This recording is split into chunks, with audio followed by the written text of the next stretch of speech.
You're listening to the Cyberwire Network, powered by N2K.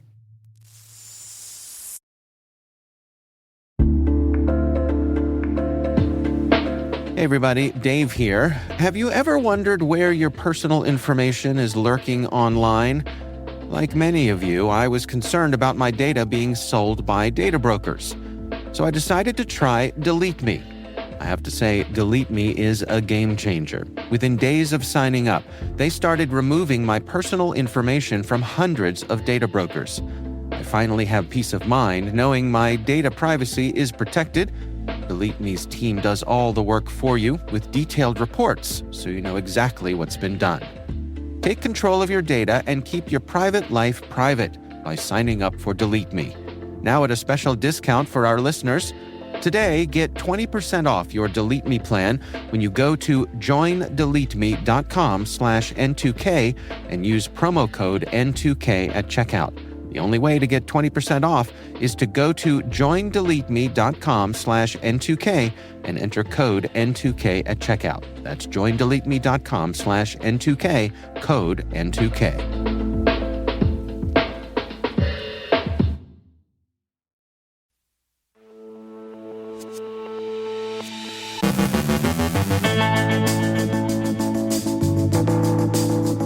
A cyber attack disrupts newspaper publishing. A major AI summit takes place in Paris this week. A federal judge restricts DOGE from accessing Treasury Department systems. Cybersecurity cooperation between Canada and the U.S. remains strong. The Kraken ransomware group leaks credentials allegedly linked to Cisco. Europol urges banks to start preparing for quantum-safe cryptography. Microsoft expands its Copilot bug bounty program. The PlayStation Network experienced a major outage over the weekend. An Indiana man has been sentenced to 20 years for $37 million of cryptocurrency fraud. Our guest is Mike Woodard from Digital.ai, sharing strategies to minimize risk when implementing AI. And hunting for length and complexity in Wi-Fi passwords.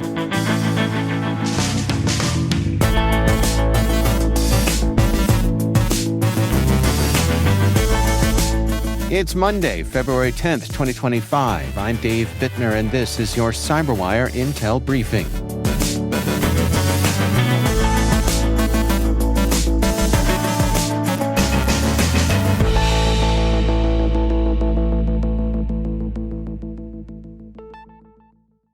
Thanks for joining us here today. It is great to have you with us. A cyber attack last week disrupted operations at Lee Enterprises, a major news media company owning over 70 daily newspapers and 350 other publications across 25 states. The attack caused printing delays, website issues, and forced some newspapers to publish smaller editions. Papers like the Daily Progress and the La Crosse Tribune couldn't print for days, while the Press of Atlantic City had been unavailable to print since February 1st. Some subscribers also faced access issues online. Lee Enterprises confirmed the cybersecurity event and notified law enforcement, but did not disclose the cause or perpetrator. The Omaha World Herald continued publishing but with modified editions, and the Buffalo News faced delays and altered content layouts. Despite these setbacks, editors assured readers that normal service would resume as soon as possible. The company is still investigating the incident, emphasizing the complexity of such cyber attacks, which may take weeks to resolve. A major AI summit in Paris will bring together world leaders, tech executives, and researchers to discuss the future of artificial intelligence. Hosted by French President Emmanuel Macron and Indian Prime Minister Narendra Modi, the event aims to balance AI's potential benefits with its risks. The summit follows previous AI governance meetings but seeks broader commitments on ethics, safety, and sustainability. A major focus is China's DeepSeek chatbot, which challenges U.S. dominance in AI. Meanwhile, President Trump's AI policies, emphasizing deregulation and U.S. supremacy, may hinder global consensus. France hopes to position Europe as a key AI player, supporting open-source initiatives like startup Mistral. However, tensions between the EU and U.S. tech giants could complicate agreements. A federal judge has ordered Elon Musk's Department of Government Efficiency, DOGE, to cease accessing Treasury Department systems over cybersecurity concerns. Judge Paul A. Engelmeyer ruled that Musk's team risked exposing sensitive financial data and making Treasury systems more vulnerable to hacking. The ruling follows concerns from 19 state attorneys general who argued that Musk's access violated federal laws and the Constitution. The controversy stems from the Trump administration's granting Musk's team, composed of young coders, access to Treasury's payment systems with minimal vetting. Experts warn this could create an entry point for foreign adversaries like China and Russia. A hearing on February 14th will determine next steps. Musk called the judge corrupt on Twitter, claiming DOGE has pushed reforms, including better payment tracking. His Twitter profile now humorously labels him White House tech support. Canada's tech publication The Logic examined cybersecurity cooperation between Canada and the U.S. Despite political tensions, the relationship remained strong. Rajiv Gupta, head of the Canadian Centre for Cybersecurity, emphasized that protecting critical infrastructure is a nonpartisan issue. His agency collaborates daily with its U.S. counterpart, CISA, to defend shared assets like pipelines, telecom networks, and financial systems. However, concerns persist about U.S. policy shifts, particularly President Trump's rhetoric about annexing Canada and controversial appointments like Tulsi Gabbard leading U.S. intelligence.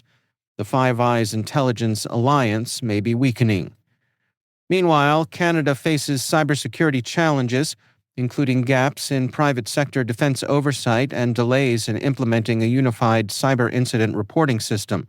Despite setbacks, Gupta believes more organizations now recognize cybersecurity risks. His agency remains focused on advising businesses, though like CISA, it lacks regulatory authority. With cyber threats rising, continued U.S.-Canada security collaboration remains crucial. A data breach has reportedly exposed sensitive credentials from Cisco's internal network, with the new Kraken ransomware group leaking hashed passwords from its Windows Active Directory environment. The leaked dataset includes domain user accounts, administrator credentials, and NTLM password hashes, which could allow attackers to escalate privileges and move laterally within Cisco's network. Researchers believe the data was extracted using tools like Mimikatz or Hashdump, commonly used by cybercriminals and nation-state actors. Cisco has yet to confirm the breach, but security experts recommend immediate countermeasures, including forced password resets, disabling NTLM authentication, enforcing multi-factor authentication, and monitoring access logs for suspicious activity. Europol has urged Europe's financial sector to start preparing for quantum-safe cryptography as the threat of store now, decrypt later attacks grows. These attacks involve stealing encrypted data today, with plans to decrypt it once quantum computers become powerful enough to break current encryption methods. Although cryptographically relevant quantum computers are still a decade or more away, rapid advancements could accelerate their arrival. Europol's Quantum Safe Financial Forum outlined 5 key recommendations, including prioritizing quantum-safe cryptography, improving stakeholder coordination, and increasing cross-border collaboration. The U.S. has already introduced post-quantum cryptography standards, and the UK banking sector has warned of the risks. With 64% of banks facing cyber attacks last year, financial institutions must adopt new encryption standards alongside existing ones to ensure a smooth transition and safeguard sensitive financial data from future quantum threats. Microsoft has expanded its Copilot bug bounty program to cover more consumer products and offer higher rewards. Researchers can now earn up to $30,000 for critical vulnerabilities, while medium security flaws can fetch up to $5,000, an increase from previous payouts. Eligible vulnerabilities include model manipulation, code injection, authentication flaws, and improper access control, Microsoft has also integrated the Bounty program with its online services Bug Bar for a more consistent evaluation process. The company encourages researchers to participate in securing the Copilot ecosystem. My teenage son alerted me to the fact that the PlayStation Network experienced a major outage over the weekend, disrupting login access, online gaming, the PlayStation Store, and more across all PlayStation platforms. Popular titles like Call of Duty and Fortnite were unplayable, and users struggled with account management, purchases, and streaming services. Sony has now restored all services, but the reason behind the prolonged outage remains unknown. Evan Frederick Light, age 22, of Lebanon, Indiana, was sentenced to 20 years in federal prison for conspiracy to commit wire fraud and money laundering following his guilty plea in September of last year. He was also ordered to pay at least $37 million in restitution for stealing cryptocurrency from nearly 600 victims. In February 2022, Light infiltrated a Sioux Falls investment firm using stolen credentials to access client accounts and exfiltrate personally identifiable information. He then transferred stolen funds through mixing services and gambling sites to obscure his identity. U.S. Attorney Allison Ramsdell and FBI Special Agent Alvin Winston Sr. emphasized the devastating impact of cybercrime and praised investigators for recovering a substantial portion of the stolen cryptocurrency. Mr. Light remains in U.S. Marshals custody.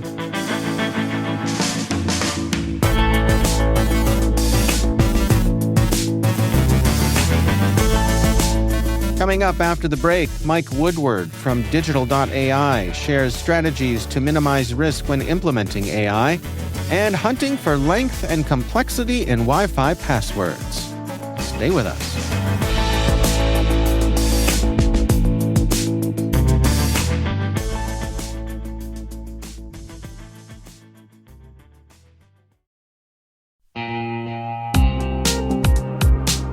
Cyber threats are evolving every second, and staying ahead is more than just a challenge, it's a necessity. That's why we're thrilled to partner with ThreatLocker, the cybersecurity solution trusted by businesses worldwide. ThreatLocker is a full suite of solutions designed to give you total control, stopping unauthorized applications, securing sensitive data, and ensuring your organization runs smoothly and securely. Visit ThreatLocker.com today to see how a default deny approach can keep your company safe and compliant.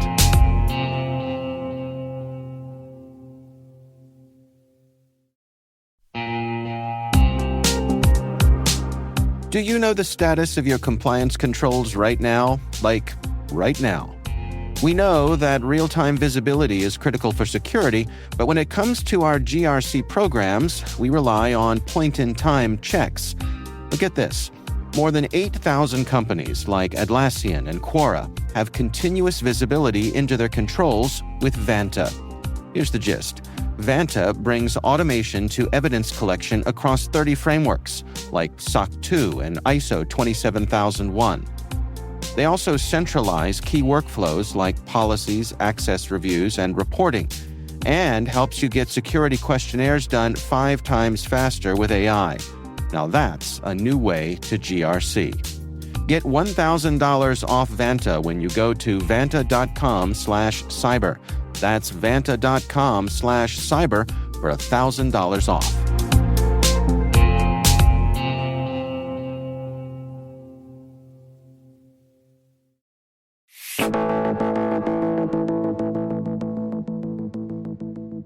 Mike Woodard is VP of Product Management for App Security at Digital.ai.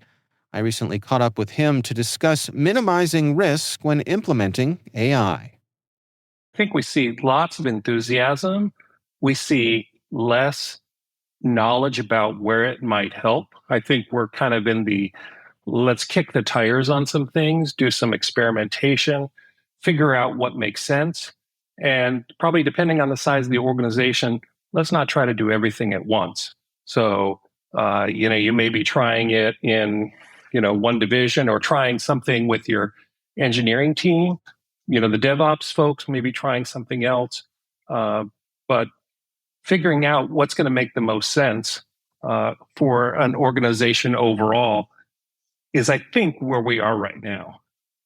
Well, you and your colleagues there have some recommendations for folks to approach this in a secure way. What are some of the things you all recommend? So there are some very normal things that you would think of when you're thinking about any kind of system. So implementing robust authentication and authorization.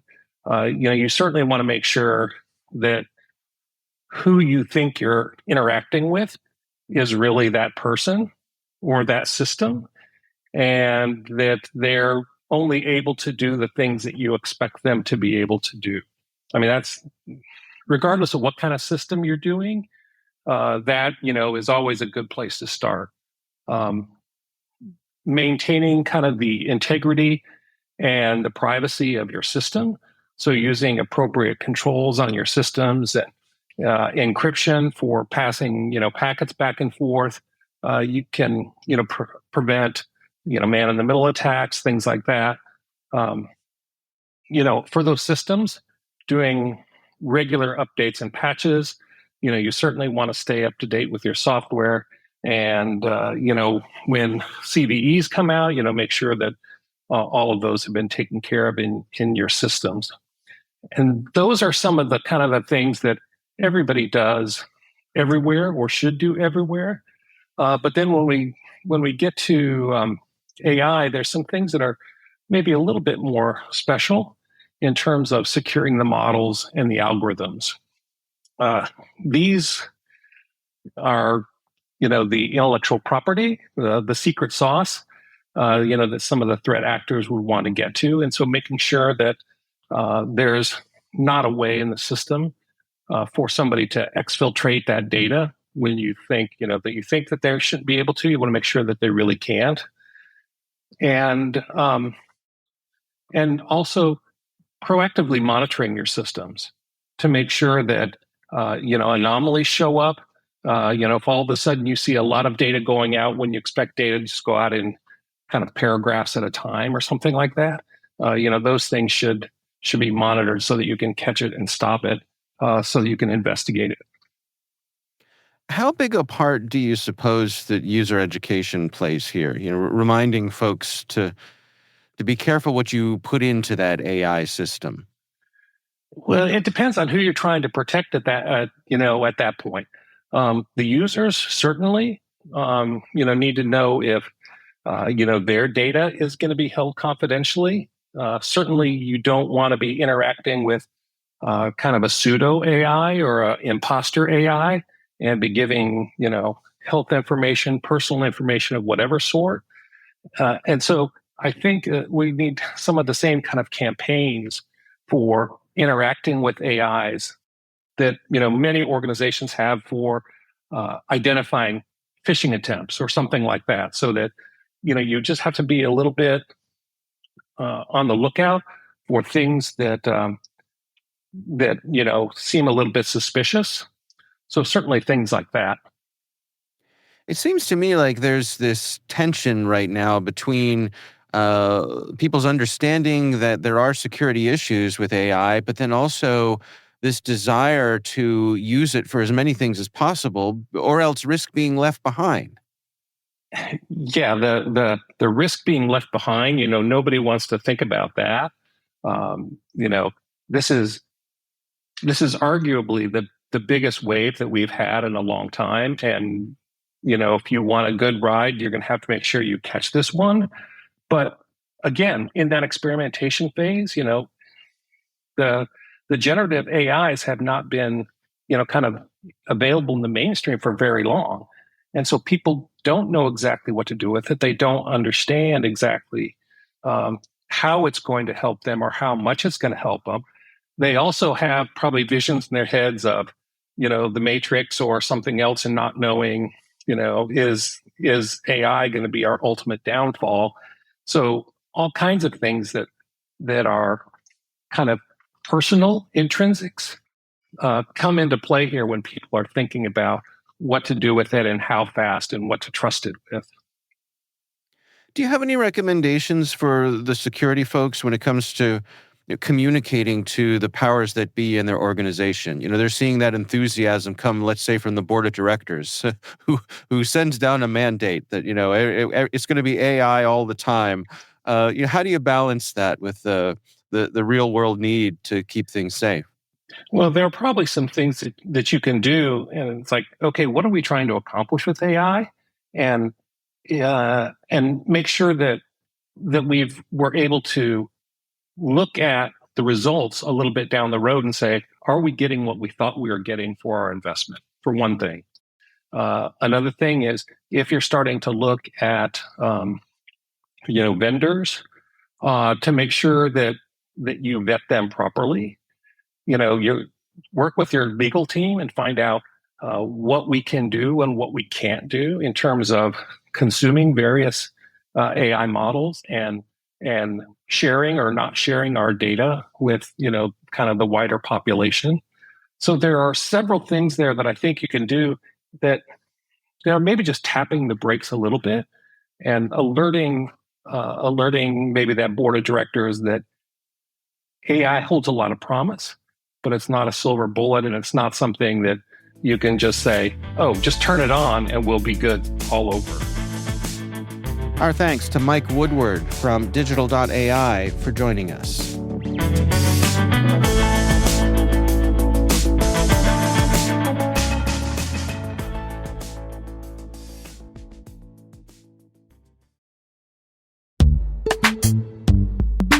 And now, a message from our sponsor, Zscaler, the leader in cloud security. Enterprises have spent billions of dollars on firewalls and VPNs, yet breaches continue to rise by an 18% year-over-year increase in ransomware attacks and a $75 million record payout in 2024. These traditional security tools expand your attack surface with public-facing IPs that are exploited by bad actors more easily than ever with AI tools. It's time to rethink your security. Zscaler Zero Trust plus AI stops attackers by hiding your attack surface, making apps and IPs invisible, eliminating lateral movement, connecting users only to specific apps, not the entire network, continuously verifying every request based on identity and context, simplifying security management with AI-powered automation, and detecting threats using AI to analyze over 500 billion daily transactions. Hackers can't attack what they can't see. Protect your organization with Zscaler Zero Trust and AI. Learn more at zscaler.com/security.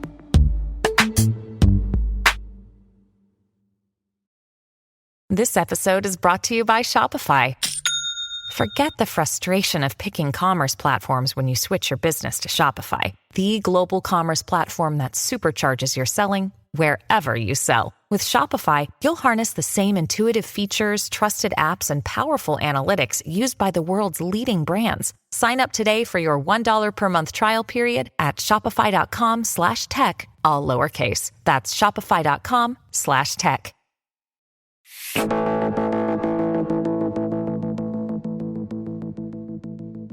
And finally, researcher Jason Jacobs assigned himself a weekend project to look for the longest and most complex Wi-Fi passwords out there. As you do. Combing through a data set of over 31 million actual Wi-Fi passwords people have actually used, Jacobs came up with a scoring system to rank length and complexity. He set his script loose on the data set, sat back, and waited. In terms of length, number 1 was supercalifragilisticexpialidocious. Respect. But then there were others. A random string of numbers and letters that looked like an encryption key. A weird mix of words that Jacobs assumed was someone's attempt at speaking alien. And finally, something that looked suspiciously like a NASA project name. Turning to complexity, the number 1 most complex Wi-Fi password wasn't just a password, it was an actual hacking attempt. Someone, somewhere, set their Wi-Fi password as a full-blown JavaScript hacking script. This means that if a badly built system ever tried to store it without protection, it could actually trigger a security exploit. This is cyberpunk-level trolling. Runners-up included the scientific name for a chemical compound and a mix of words that sounded like a German hacker's email address. So what did Jacob's weekend project teach him? People use some wildly creative passwords and some terrifying ones. Someone actually thought using a cross-site scripting attack payload as their Wi-Fi password was a great idea. Stay safe out there, friends.